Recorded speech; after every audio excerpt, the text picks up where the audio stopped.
Hello my crafty friends, it's Marie from Marie's Vermont Creations, and today I know it's a little early, but I'm bringing you a Halloween card. I am taking a bunch of images from the Frightful Fun stamp set, which is from Simon Says Stamp, and I am stamping them down using Simon Says Stamp clear embossing ink. I have treated this black cardstock with my anti-static powder tool, and I'm stamping them down. I do stamp them down twice because the first time I didn't get a good impression. And then I am going to coat them with some silver embossing powder, which is from Recollections. So I am going to just pour this over the black cardstock over a coffee filter so that I can pour it back into my container and not make a mess with it.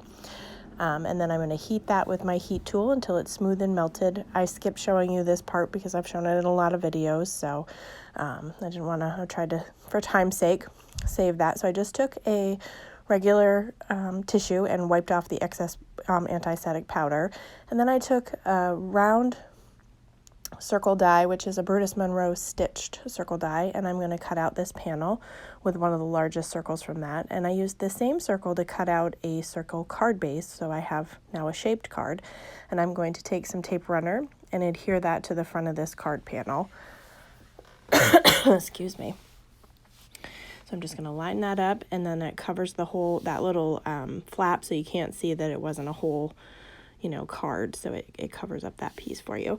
Then I took some silver glimmer paper and used two of the circle dies nested together to make that frame, and I'm just going to put some adhesive along the back and adhere a piece of clear acetate to make a shaker card. So I'm just putting that on there, and then I took some 3M foam tape, which I doubled up on itself and then cut it in half, and I am just running that around this circle. At the end, when the video was all done, I did end up taking it apart and adding a second layer, so it's 4 layers high of this foam tape, just to give enough room for all of my things to shake around. And what I am using for shaker bits are googly eyes, so I'm going to put them down in the center of this black card panel, make sure that they're all flipped to the correct side so you can see them all. I did run my anti-static powder tool along the inside of the foam tape so that my eyes wouldn't stick to the side of it, because the first card that I didn't do that step and they were sticking everywhere and they didn't shake around very well. So then I'm going to take the panel with the acetate and put that down and press it down really well. Now, note to everyone, don't do as I have done. I would recommend, if you're going to stamp on the inside of your card, to do it before you add the thick foam tape to the front. So I've left this part in so you could see how many times I had to stamp this. I'm stamping Happy Halloween on the inside, and I'm using Simon Says Stamp Intense Black ink.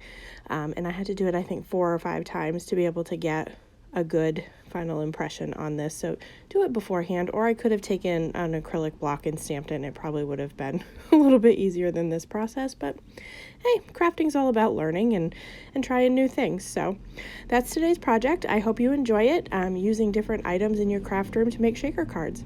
I hope you all have a great day.